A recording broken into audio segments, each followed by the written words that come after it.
So I was making a video about running internet cables through a new build house. In fact, this internet cable, Ethernet cable, to the back of my computer. The video about running the network cable will be out very soon. I'm just going to let this video roll and we'll have a little bit of a chat about it later on.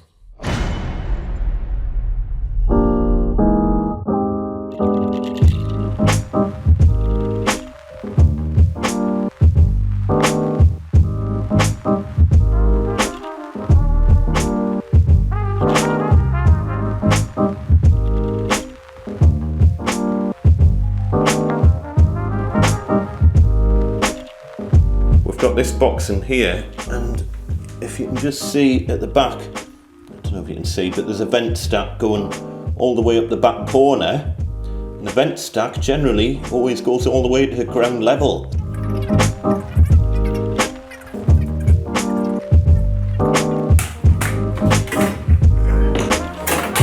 Just can't get in. I think what I might have to do is cut this bit of plasterboard out here because it's not doing anything anyway.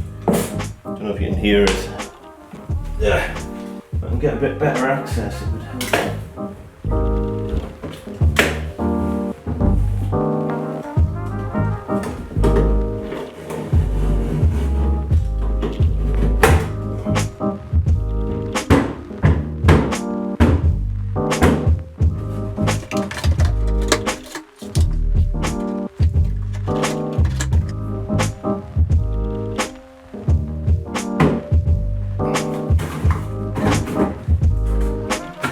What the hell? I just want to stop the video for a second. If you're in the middle of having your dinner, you might want to pause this and come back to it when you're finished. Also, what I've done, I've just boosted up the brightness and contrast so you can see what's going on a little bit better in the actual video, and then it'll go back to normal in a minute. Apologies for the video quality, but you'll get the general idea.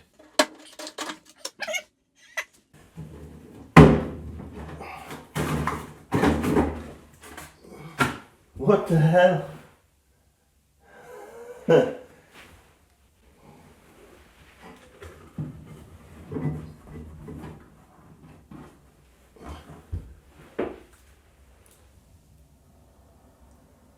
I'm pretty sure that's a bottle of piss.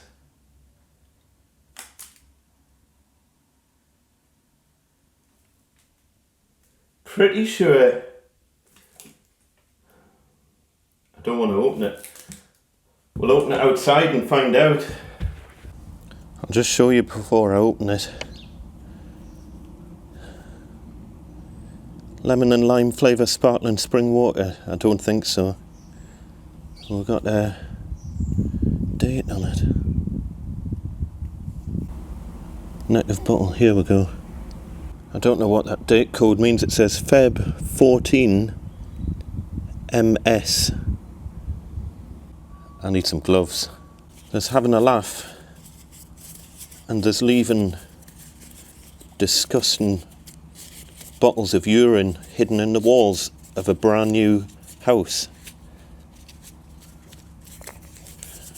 I'm sure whoever left it there thought it was funny, but if it's happened in this house, I can guarantee it's happened in other houses. This estate that I'm in here, I think it's got about 3,000 brand new houses. And the thing is, that's just one. How many more of these is in the house? Let's have a look. It might not be anything. No, don't want to open it.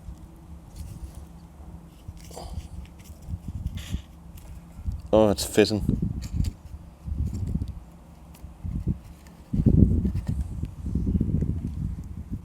Yeah, that's wee.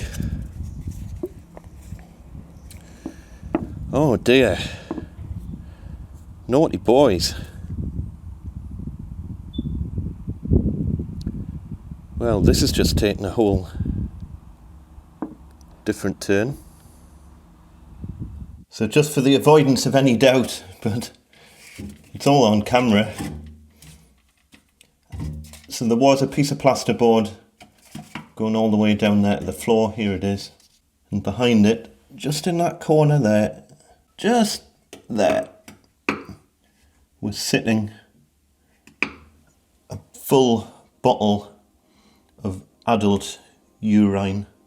Okay, so I must admit I've really been in two minds whether or not to even put this video out on this channel. It's been causing a bit of a backlog because I've got videos queued up about new builds, generally singing the praises of new builds. I do try and find a positive even in negative situations, and if we can maybe learn stuff from this and things can kind of maybe improve in the UK housing market as a result of something like this coming to light.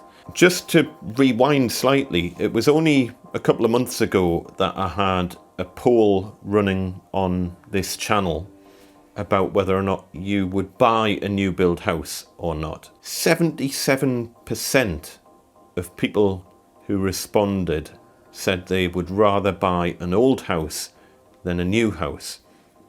That's a crazy statistic when you think about it. That's like going to a new car dealership and looking at all the brand new shiny cars and saying, actually no, I'd rather have that beat up car over there. To me, that paints a dire picture of the situation of new build housing in the UK.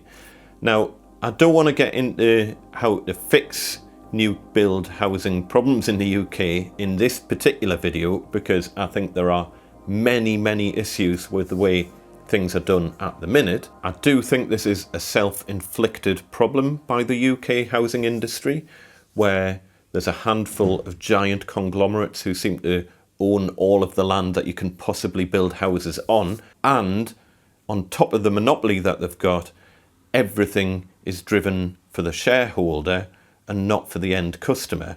So it's all about completions to hit all the targets to keep the shareholders happy, and ultimately it's the customer who's suffering.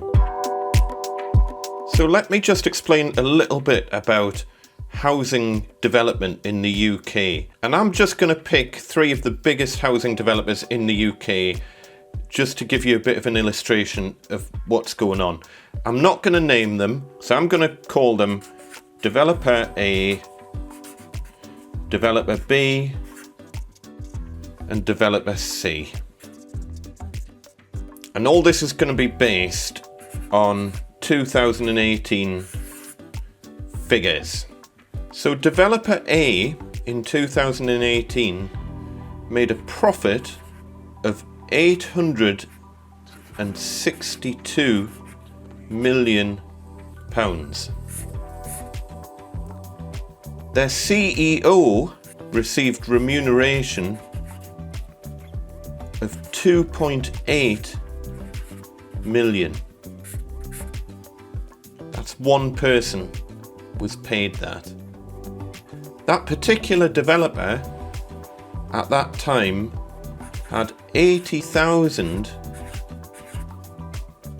plots of land, empty plots in their land bank. Developer B made a profit of 657 million.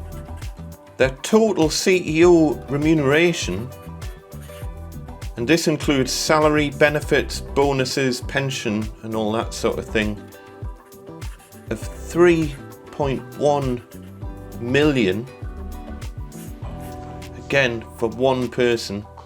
And this developer in 2018 had a land bank of 127,000 plots.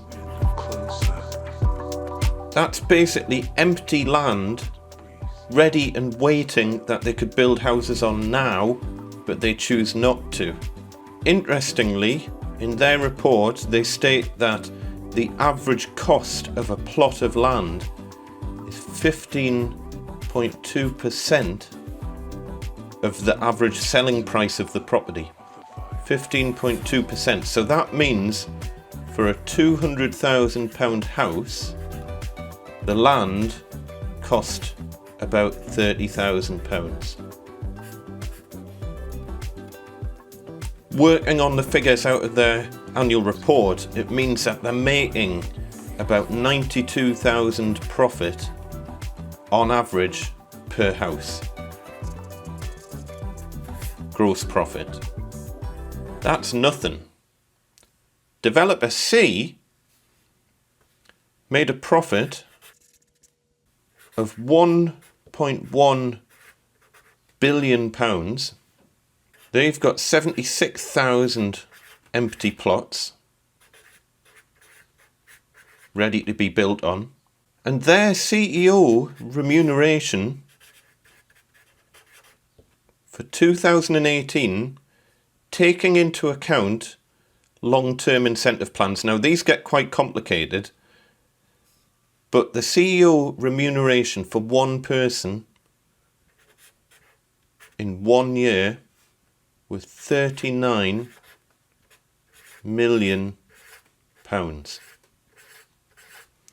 Now, I'm happy for you to sanity check this figure.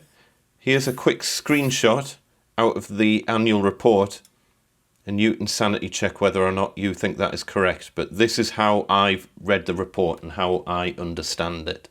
So the crazy thing is, just out of those 3 developers, and there are many, many more developers, there are 283,000 empty plots.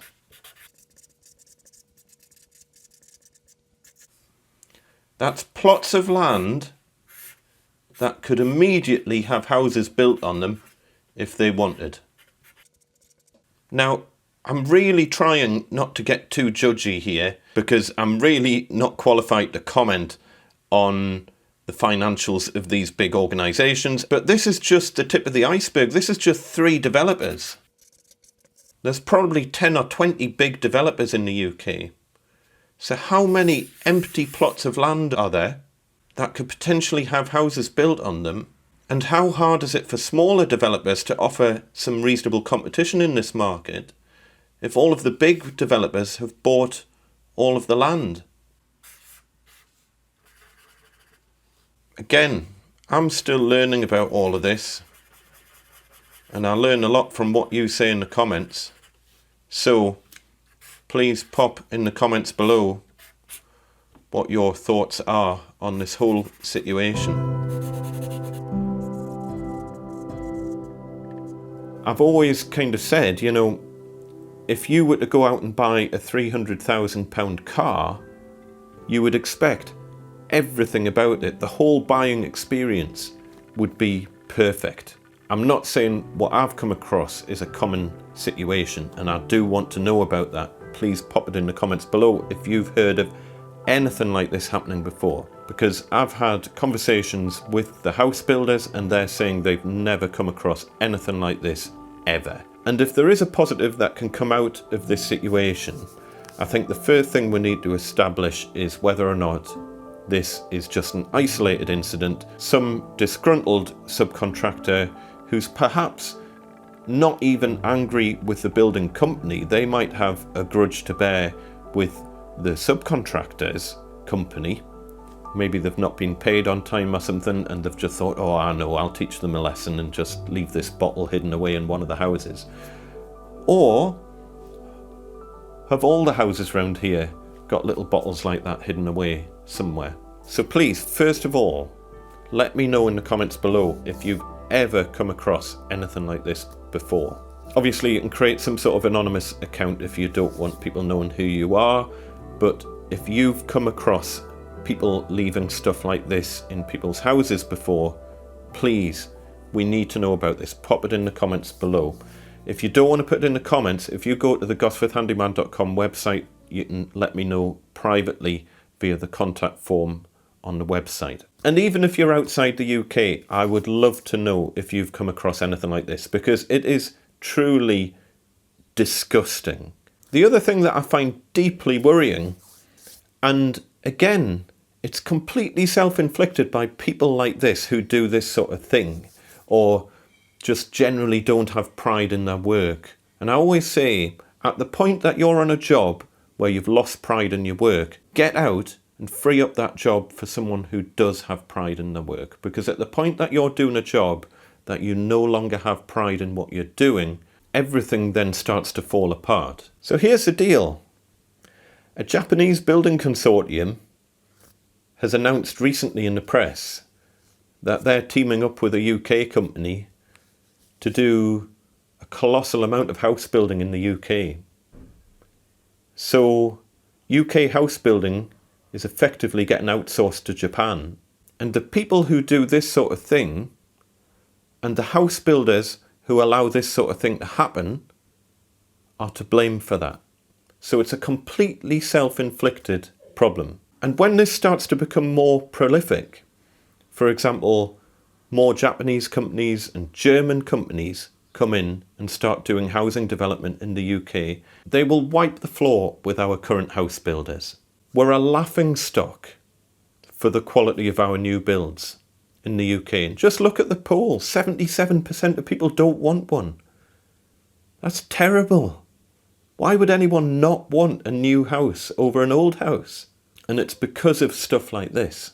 And I would love to know as well, if you've worked for a large UK house builder and you've also worked for, say, a German house builder or a French house builder or anything other than the UK, how is it different? How are things managed differently? And why do we only seem to have this problem in the UK of new build houses being of such perceived low quality?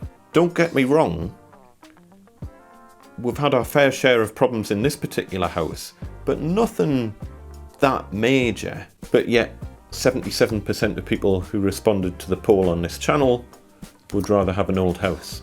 On the plus side, if you're setting up as a tradesperson, this is what you're up against. There's massive market demand. There's certainly the potential for you to put your rates up considerably as long as you do a good job and have pride in your work. And if you do that, whether you're a plumber or a small house building company, the market is open for some fresh, forward-thinking companies to come in and do things properly. Obviously, I've had to do quite a lot of editing of the original footage of when I found the bottle, otherwise this video would have been even longer than it already is. If you do want to see that, I'll pop it over onto my Patreon, the full uncut footage, patreon.com/GosforthHandyman if you want to see that. And also, I know I'll be asked, but I'm not naming the developer in this video, but it wouldn't be rocket science to work out who they are. Maybe that's something we'll talk about in a bit more detail in a follow-up video, but I can assure you, no, I haven't been paid a penny to keep quiet about this.